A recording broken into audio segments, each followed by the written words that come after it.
homes, cars, all of that submerged and even, wasted.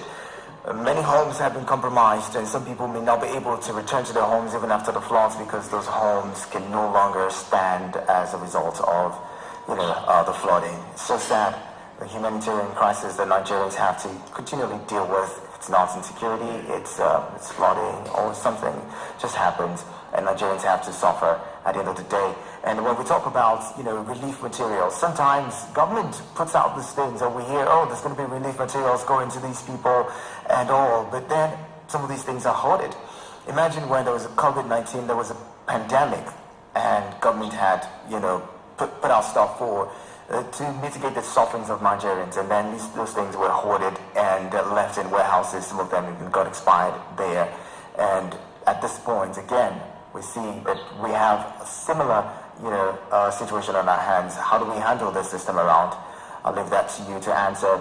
Joining us in this conversation is Mr. Tija Bolton Akpan, Executive Director, Policy Alert. He's been talking with us and giving us, interesting perspectives on the situation. You can join in with your 2 cents. Call 09073530044 and 09087668888. That is 09087668888. You can send SMS and WhatsApp messages to 09097054450. Before we get to talk about the ecological funds, like I mentioned earlier, let's bring in this caller. Hello, good morning.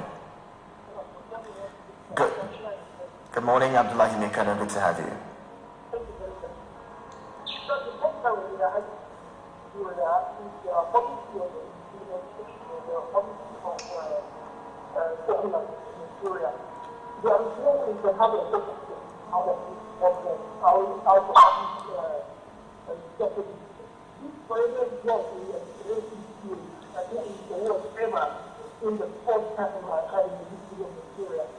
I never replaced the and look at it now, all the ecological things, the assistance in and out of the country have the advantage with the people now, and they are using the opportunity to make more money because they are target entrepreneurship. So this problem we are having in Nigeria, our guest today has made it very clear that we have to take it serious and also allow those who can do the job and help cover everything to them. And this is important.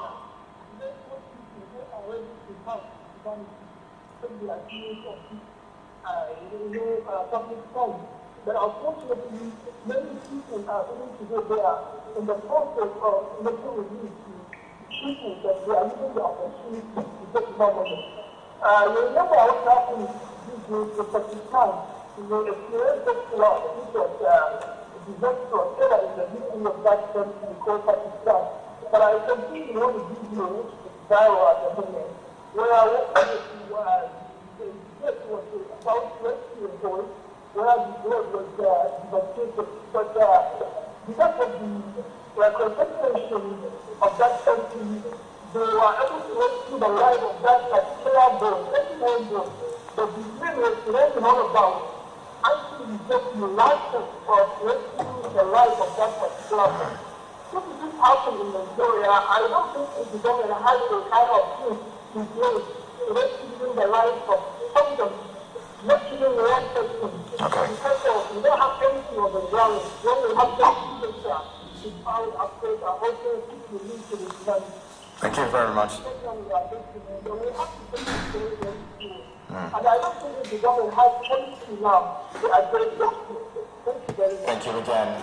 Thank you very much for calling, Abdullahi Mekano. Now, Mr. Akpan, Abdullahi Mekano made a point as to, giving the people who have a heart for humanity to manage funds and resources when it comes to humanitarian affairs like this, because it's quite surprising that the president gave an order to the Minister of Water Resources to coordinate this situation, the planning of the production of a plan that would, prevent flooding and all.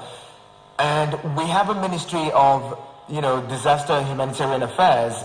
Why don't we have a situation where this ministry is able to take care of this? We mentioned earlier that NIMET had given a warning. that Nigeria, most parts of the country was going to flood. Why don't we have the Ministry of Humanitarian Affairs championing this cause and also ensuring that, in fact, the flooding didn't happen the way that it's happening now, isn't as bad as it is? I don't know if your question has to do with the financing. I was struggling to hear you at the start.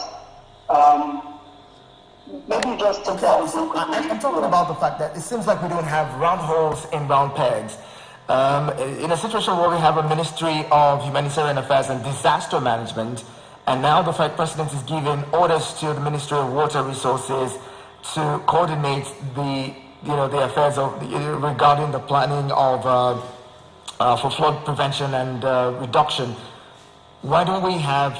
Why does it seem like the Minister of Humanitarian Affairs? Does it mean that the Minister of Humanitarian Affairs does not have the capacity to run this? At their point now, these issues are not handled in silos. The responses like this usually require, a cross-sectoral or inter-ministerial approach, and that is why, a whole number of ministries, from Minister of Environment to Minister of Agriculture, Minister of Water Resources, Humanitarian Affairs, and even the Office of the Vice President in the Presidency, NEMA, and other agencies that are domiciled therein, have,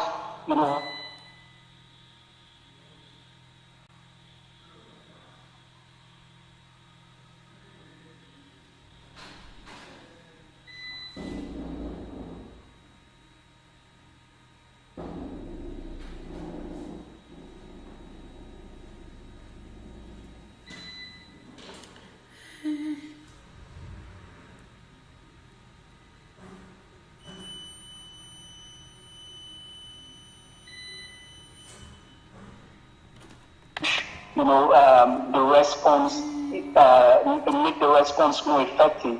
However, there is need for coordination, and that's where the Minister of Humanitarian Affairs and Disaster Management comes to play. Disaster management is a proactive,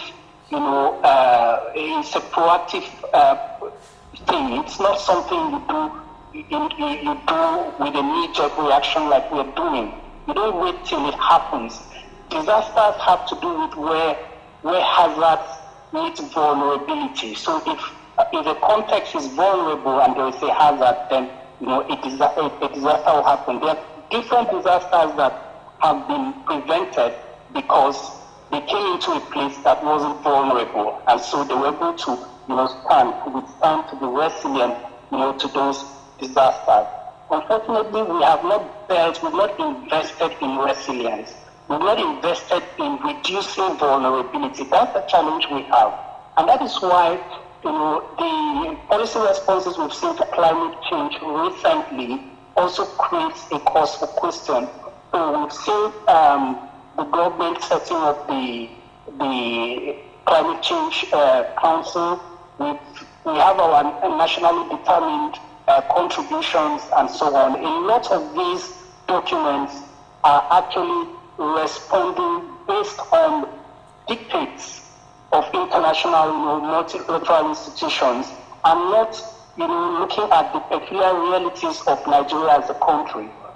Fortunately, this is happening just a week or so to Nigeria's participation at COP27, which is the global jamboree on climate change. I'll call it that because for nearly several years now, we've not had any tangible, response from those conference of parties addressing issues of climate adaptation, which is our main challenge. Rather, we see a lot of things that have to do with mitigation, which is about the contributions of different countries to causing climate change, where our own contribution is just minimal. So when the bigger industrialized countries are contributing to climate change, the hit is taken by countries like Nigeria, which is on this other side of the divide. And that's what we're seeing. So the flooding that's happening, all these disasters we are seeing, is not just going to be flooding, they are also going to be droughts. We should prepare for them. I'm going to come back to the COP27 and what countries like Nigeria need to be saying at that summit. Before then, let's talk about the ecological funds. Many Nigerians have been talking about this. CEREP has, asked the federal government to probe the spending, or as the governments at all levels to probe the spendings of, the ecological funds, running into trillions of naira. What do you make of that? Yeah, so that's important. How Nigeria, we have the Ecological Funds Office, which controls the ecological fund, and each year we have millions, in fact billions, being voted to different levels of government as ecological funds. So the state governments receive that. Even the regional agencies like the NDDC also has a percentage of that it receives, and so on. So the ecological fund is an important investment into dealing with, disasters such as this. Unfortunately, over the years, we've not had a system to track how well these funds are invested, and that is why the call by different organizations for the management of the ecological funds to be revisited is very apt at a time like this. It's important that not just the federal government gives a statement of how well the funds have been managed, but also the state government. In fact, we shouldn't even be looking at the Niger Delta is one of the worst affected areas by the flooding. We should be looking at how the NDDC has managed its own share of the ecological funds, how the state governments in those regions, the worst affected states, how they have managed their own share of the ecological funds that come to them. And before we even start talking about how the central management of the ecological fund has been handled. So at multiple levels, that has to be investigated. And I think that there is no better time to, make this topical than now. Now let's go back to the COP27 on climate change issues, Africa and Nigeria in particular. What should be our message at that conference? Like you just mentioned, Africa contributes just less than about less than 5% of the global CO2 emissions. But then, when issues like this come up, we are also hit. We're taking the hit on account of emissions by other countries. We've seen that Germany is reopening some of its plants that have been shut down, due to its commitments to the climate change summits in the past. But then they're trying to reopen that now on account of the fact that they need more energy and all. We are the ones who are going to be taking the hit. What kind of message should countries like Nigeria be taking to COP27? Well, I think it's important that the same message we've been taking before now. Countries, the investment in the oil and gas sector, for instance, continued focus on extraction is detrimental to the environment. It's detrimental to our, to having a climate resilient future, and that it's important that governments begin to put massive investment. Governments of the industrialized countries put down massive investment. In fact, we have said at other fora that the current costs that the Western countries are investing every year in military hardware and warfare, $2 trillion, that if they put in that amount on the ground, it will address adaptation issues in those parts of the world. So at COP27, African governments should be asking, the industrialized countries to put down $2 trillion as an annual climate debt. So we should be asking them to pay us for, the debts they owe us for managing, their climate footprints. That should be the position. Africa's position and Nigeria's position should not be a beggarly one, and that's what we keep saying. That we should be going to that is from a position of strength. Unfortunately, we do not have the policy sophistication and the negotiation capacity that those kinds of negotiations require, and that has been our challenge over the years. Not just Nigeria, many of the African countries and small island states and other countries on this side of the global divide have had the challenge of negotiation capacity when they get to those places, because you get to see the delegations of the big countries heavily funded. You see the multinational corporations heavily funded coming to dominate the negotiations of the text from these meetings. And at the end of the day, you find texts that do not, outcome documents that do not go forcefully to address what the real issues are. All right, Mr. Akpan, please hold that thought. Let's bring in this caller. Hello, good morning.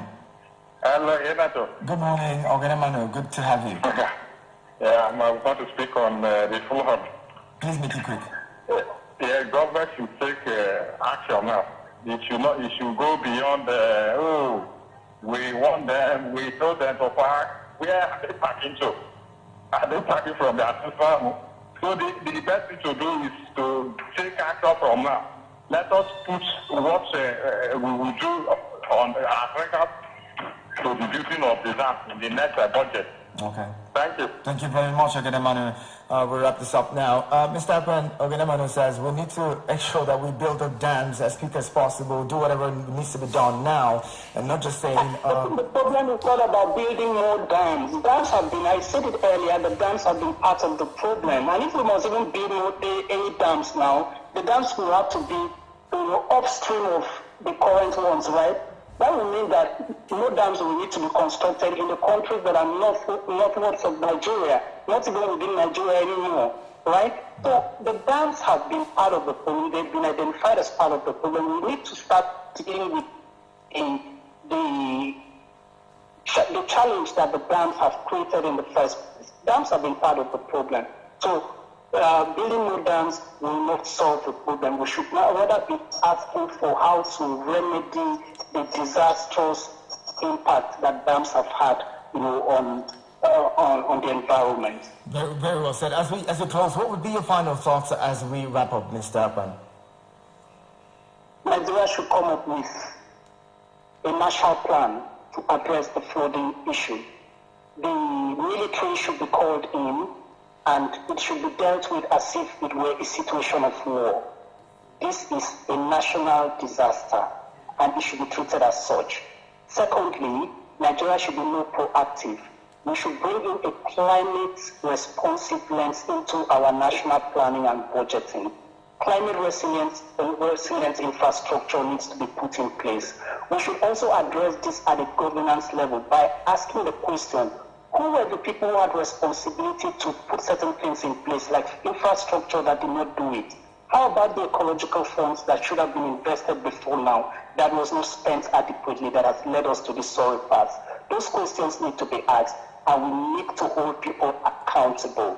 Right. That way, we will not find ourselves in this sorry path again in the next few years. Sinja Bolton Akpan, Executive Director, Policy Alerts, thank you so much for talking with us. We really appreciate your thoughts on the program. Thanks for having me. All right, and this is where we drop the anchors. Thank you to everyone who's been a part of it. Those of you who just sat back to listen, you are our MVP. We really appreciate you. Coming up next is business news. Right into that, we'll have Eagles, did I just say Eagles? 1, 2, 3 extra. Keep it here on your radio experience. You can count on. Your #1 radio experience you can count on. Eagles 1, 2, 3 Abuja.